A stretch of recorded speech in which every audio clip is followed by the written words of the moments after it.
এই মহান শিল্পীগৰাকীৰ সান্নিধ্য পোৱা আমাৰ বিজু ফুকন, আমি তেখেতক আজিৰ এই অনুষ্ঠানত পাই সঁচাকৈ কৃতজ্ঞ।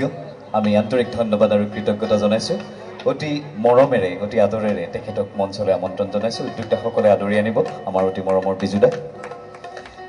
আৰু দুটামান শব্দ তেখেতৰ পৰা শুনিব বিচাৰিছোঁ সেই দিনৰ সেই সময়ৰ জয়ন্ত হাজৰিকাৰ সতে হোৱা তেখেতৰ যি আন্তৰিকতা, সেই সময়ৰ সান্নিধ্য লাভ কৰা সেই মুহূৰ্তবোৰৰ কথা।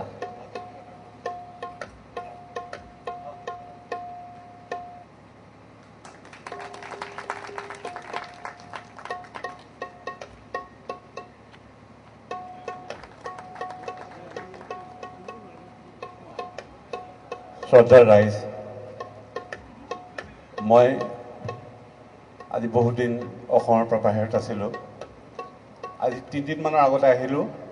মই এইফালে ক্ৰছ কৰিছিলোঁ, এটা গান শুনিলোঁ। শুনি মই গাড়ী ঘূৰাই আহি বোলে এনেকৈ জয়ন্ত হাজৰিকাৰ শ্ৰদ্ধাঞ্জলি অনুষ্ঠান, মই নামি আহিলোঁ। আহি সঁচাকৈ এই পাৰ হৈ যোৱা বছৰকেইটাত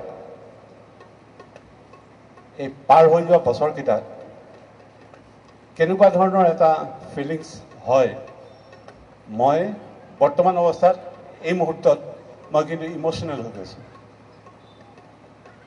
জয়ন্ত হাজৰিকা আমি এটা সময়ৰ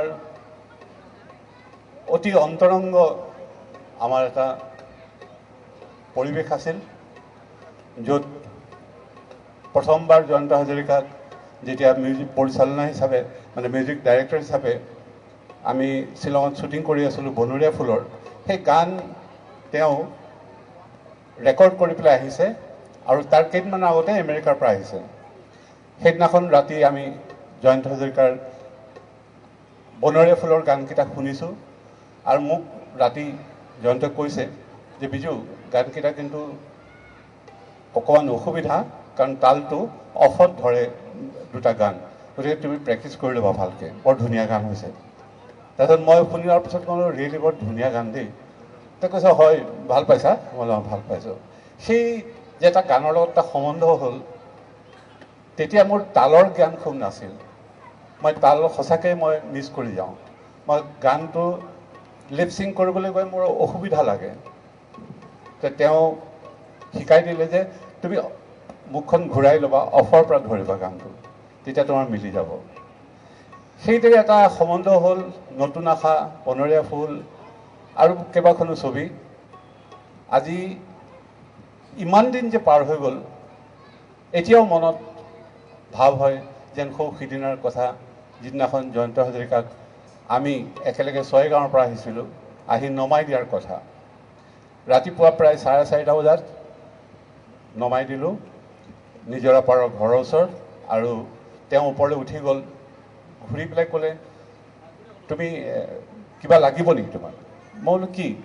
নহয় তুমি তোমাৰ চব ঠিকে আছে নে? মই বোলো ঠিকে আছে, তুমি চিন্তা নকৰিবা, মই যাম, ঘৰলৈ যামগৈ, গাড়ীখনলৈ মই যাম। তাৰপিছত হেনো জয়ন্ত হাজৰিকা ওপৰলৈ উঠি গ'ল। তেওঁৰ ঘৰৰ সন্মুখত এজোপা শেৱালি গছ আছে। সেই শেৱালি গছৰ পৰা এই পিন্ধি অহা ক'লা যিটো কুৰ্তা আছিল, সেই কুৰ্তাত গোটেই শেৱালি ফুলখিনি সৰি পৰা শেৱালি ফুলখিনি বুটলি লৈ যেতিয়া বেল্ট দবাইছে, তেতিয়া মণিষা ওলাইছে আৰু তেওঁ এনেকৈ ছেটিয়াই দিছে। তেতিয়া মণিষাই কৈছে, নাপায়, নুগুঠা ফুলৰ মালা দিব নাপায়। সেই দিনটোৱে মোৰ বাবে শেষ আছিল। আৰু তাৰপিছত তেওঁৰ মৃত্যু হ'ল কলিকতাত, আমাৰ নতুন আশা ছবিখনৰ বেকগ্ৰাউণ্ড মিউজিক কৰিবলৈ যাওঁতে। গতিকে এনেকুৱাবিলাক ঘটনা হৈ গ'ল। কিন্তু আজিও জয়ন্ত হাজৰিকা আমাৰ মাজত এনেকুৱা ধৰণে, আমি মুম্বাই চহৰত, মই সিদিনাখন ভূপেন হাজৰিকাৰ ফাংচনতো আছিলোঁ, তাত ময়ূখকো পাইছিলোঁ। ময়ূখক কৈছোঁ যে ৰাণা ভাইটিৰ গানখিনি তুমি আকৌ এবাৰ গোৱা না, বৰ ভাল লাগে। কৈছে, আজি ভূপেনদাৰ ফাংচন, ভূপেনদাৰ জন্মতিথি, মই দেউতাৰ গান গাম জানো, কিন্তু কিয় জানো শুনিবৰ মন যায়, আৰু সেইকাৰণে মোৰ তাত সদায় এটা কেছেট থাকে, গুণগুণাও, ভাল লাগে গান শুনি, আপোনালোক সকলোৰে ভাল লাগে। আৰু মই এটা কথা দৃঢ়তাৰে ক'ব পাৰোঁ যে দৰদী শিল্পী আমি সৰ্বভাৰতীয় ক্ষেত্ৰত মুকেশক জানো, কিন্তু মই ভাবোঁ আমাৰ জয়ন্ত হাজৰিকা মুকেশতকৈ ডাঙৰ। গতিকে ইমান ধুনীয়া এটা পৰিৱেশত মই ৰসভংগ নকৰোঁ, কিন্তু ৰাইজ মোৰ মন গ'ল আহিবলৈ, কাৰণ জয়ন্ত হাজৰিকাৰ বাবেই। গতিকে মই এইখিনি কথা কৈ আপোনালোকৰ পৰা বিদায় মাগিছোঁ। মোৰ অকণমান এটা শ্বুটিং আছে, তালৈ যাম, গতিকে ক্ষমা কৰিব। মই এলাউ কৰিলে মই এটা লাইন গাই দিওঁ, মোৰ আটাইতকৈ ভাল লগা। মই গান গোৱা মানুহ নহয় দেই, একেবাৰে বেয়া নাপাবা দেই। তোমাৰ মৰমে মোৰ দেহ তুলিলে বুকু দিলে যে মোৰ কি যে ভাল লগা, কি যে আকুলতা, তোমাৰ মৰমে মোৰ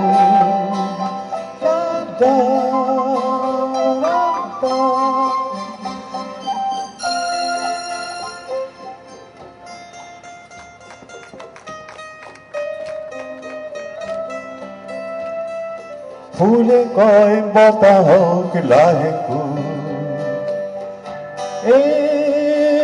কি কৰিলা, বতাহেও সুধিলে ফুলকে,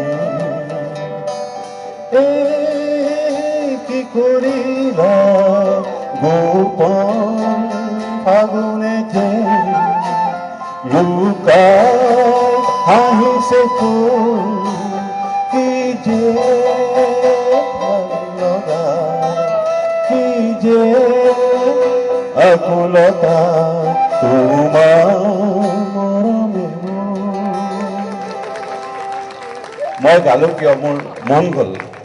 আৰু আচলতে গান গোৱা মানুহ নহয়, সেইকাৰণে মাজতে পাহৰি গ'লোঁ, অকণমান ইম'শ্যন আহি গ'ল। দুইটা মিলি ভুলে শুদ্ধই অকণমান গাই দিলোঁ। মই এই ল'ৰাহঁতক সদায় শলাগিছোঁ।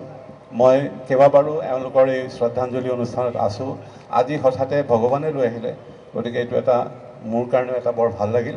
আৰু আপোনালোকক বহুত বহুত ধন্যবাদ। ৰাইজ নমস্কাৰ। সঁচাকৈ ভাল লাগিল, আমি সঁচাকৈ অভিভূত, আমি আপ্লুত।